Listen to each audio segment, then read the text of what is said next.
So I'm doing an update how the project boat is going.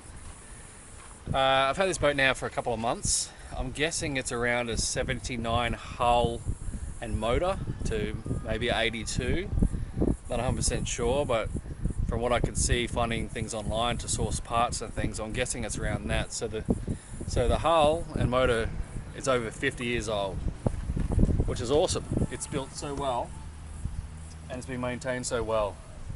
The trailer itself, I'm not sure how old that is, but it's a really good nick too.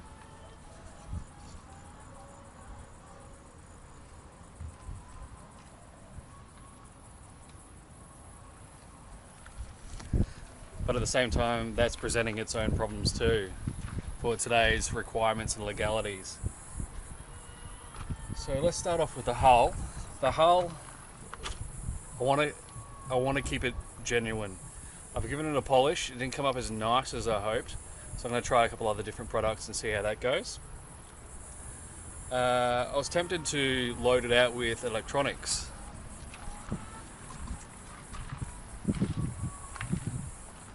I actually started wiring in LED lights and all that sort of stuff. I put a couple of stories on Instagram. It looked really cool at night time. This is all nice and green. I left the wiring in there, disconnected. Well, I didn't disconnect the power source. I turned the power source off. And then the next night I went to turn it on again and have a look. It wouldn't work. But oh well, disconnected the power source. The next day I found a lizard had gone in there and fried the wiring that I started.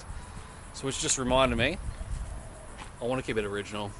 I'm not going to mess around with it. This one over here, plenty of wiring in this. I've rewired this one quite a few times over the years now. It's got all the gizmos, it's fantastic. But this one, I just want to keep basic. I just want to keep it nice and simple in its original form.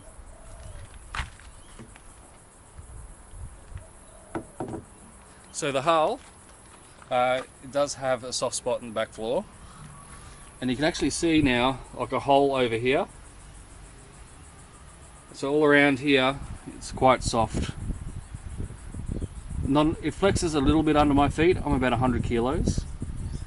It's not too bad. It's something that I will cut out and or address, and I imagine the stringers are probably going to need work as well. It's something I don't really want to do as yet. My main goal is to get this boat running, get on the water for a water test. Which brings me to the motor. So the motor is around a 1979 500 Mercury Thunderbolt. So it's over 50 years old. The condition of it underneath the cowling is quite good. I'll have a look. It has these weird clamps. Old style.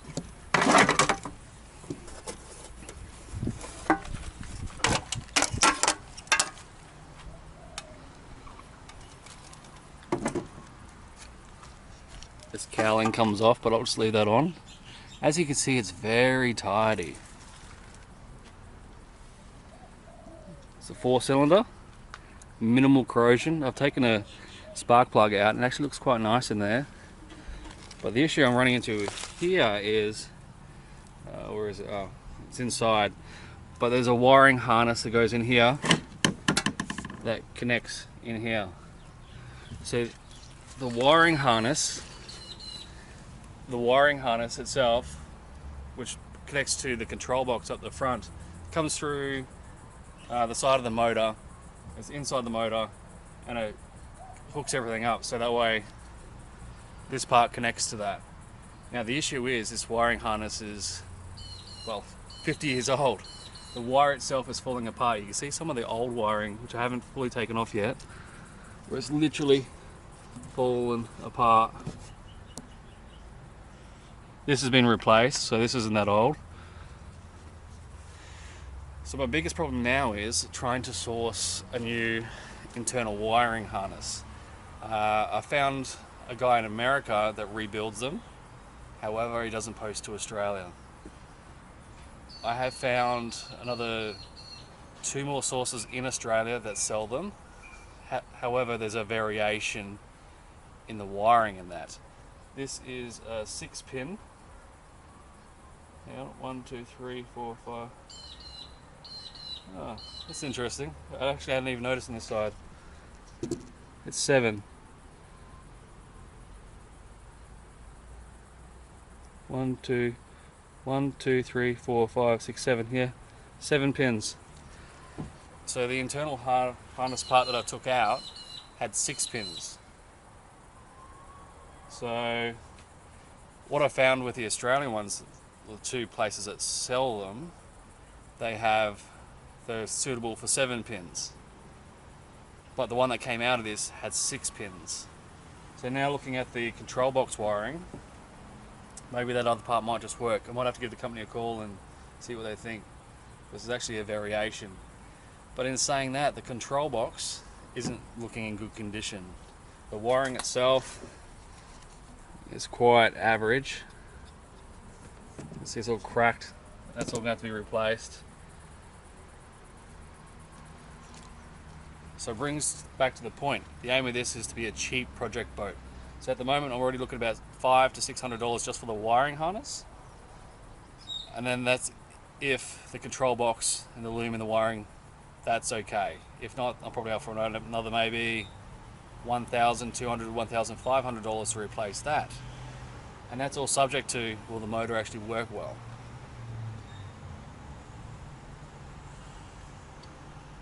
So what I'm trying to do is keep this boat under a budget. I like the idea of restoring the old motor too. However, I had a friend on the big boat recently, that one, and the motor on this one is a 2020 Suzuki 140 horsepower 4-stroke. Amazing the fuel economy on that. These old 2-strokes, it's not great. But my friend said the other day when we were fishing on the big boat, we're going for tuna and things, check out the video. He said the new motors these days, have you noticed that they just don't break down like what they used to? And he raised a really good point. I've been broken down in some past boats that I've had with older motors. And when you're broken down on the water, you just can't get out and walk away. Not like a car on the side of the road, or you can't just call a mate. Well, I can call a mate on the water, but they're not out there like they are on the road. So I'm at the point now, I'm thinking, do I spend the money on this and restore it and spend a little bit more time trying to source the parts that I need? Or do I just take this off, continue working on this, put it on a stand in the garage and get it going to the point that I feel it's suitable and relatively reliable. The aim of this boat is just to go in the estuaries, in close, not too far. I might take it offshore just for a bit of a laugh one day because it has a nice deep V hull, very capable machine. I'll show you this hull. See, a lot of these boats are built for the ocean.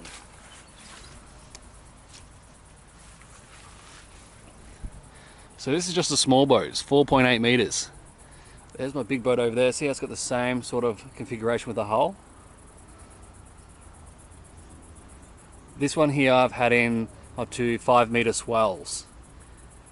Not very nice swells at all. Dangerous. I shouldn't have been out there. It was scary, but it's very capable. This one here has a very similar hull. There's no way in hell I'd take this out and get caught in that sort of environment. As soon as the wind starts picking up in this little boat, I'll be going straight back in. But have a look at the similarities.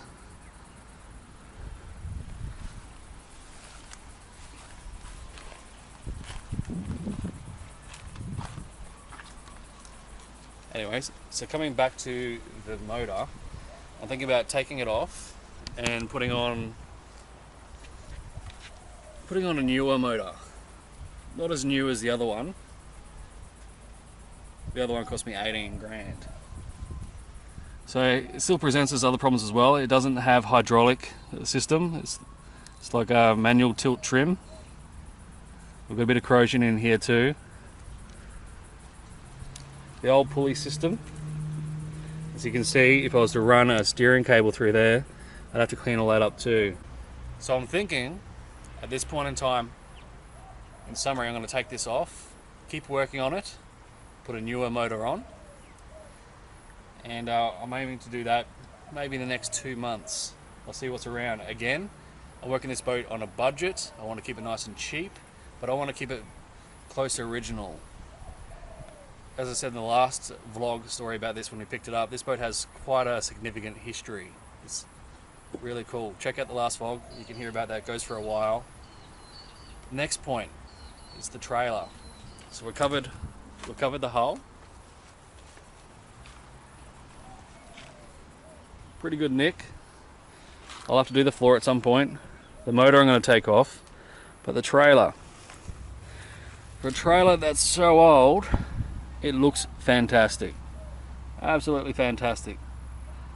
However, now, with the newer registration laws, it's going to be a bit challenging to get it to meet legal requirements.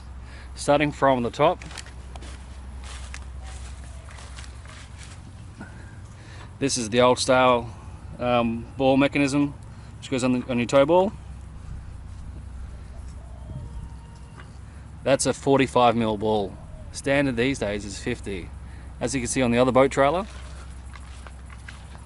this is a standard fit out. This unclips, that pulls up, clicks on. Very safe system. That's part of the brakes. The little boat trailer won't have that, but that's that one. So this here basically just sits on top and you wind that down, and that's the safety mechanism. It's okay, but it's not fantastic. The other one is much more improved. The jockey wheel is really annoying. I do have one for the other side, which is much easier to use than this, because this actually is sort of fixed in place. It's really annoying. But that doesn't matter with legalities. I'd have to change this one over too, because this is quite old and it's had its time. It's just something a bit safer, more trustworthy.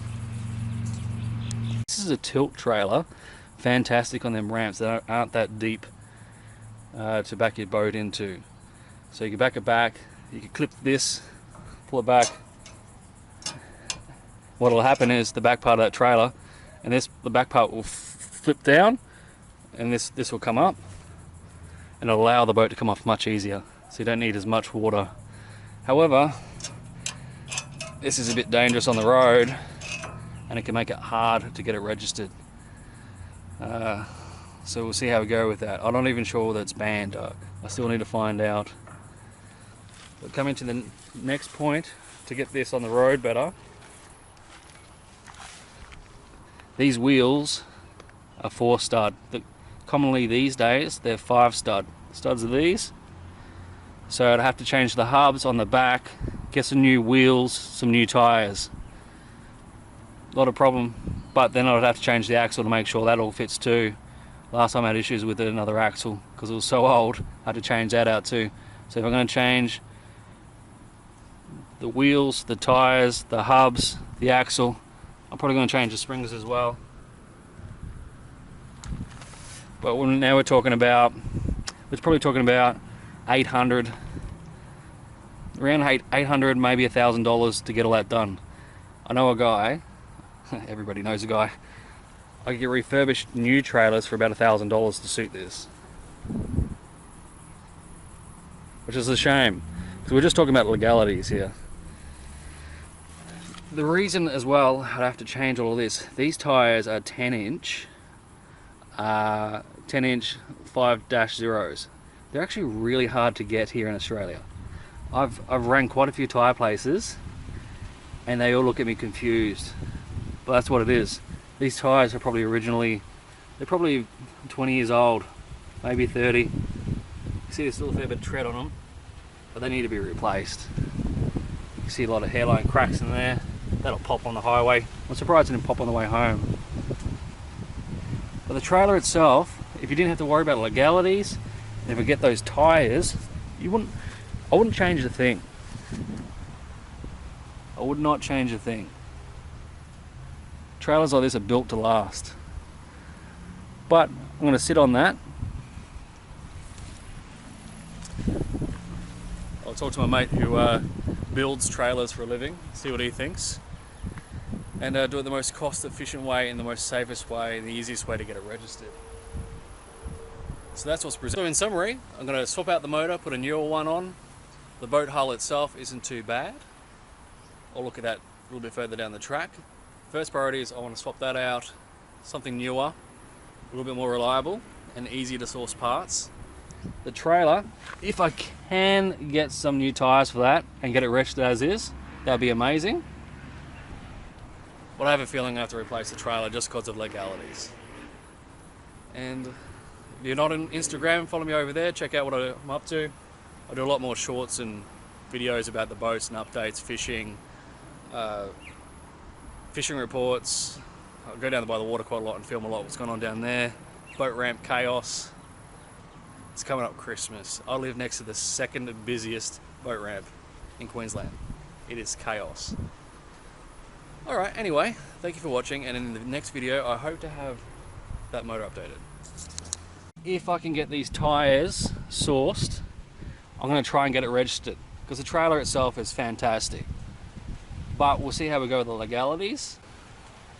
And I'm hoping in the next video we'll have a new motor on there. Thank you for watching. Don't forget to subscribe and follow this journey. And don't forget to watch the other videos with fishing with the big boat, all the craziness on that. Thank you. Appreciate it.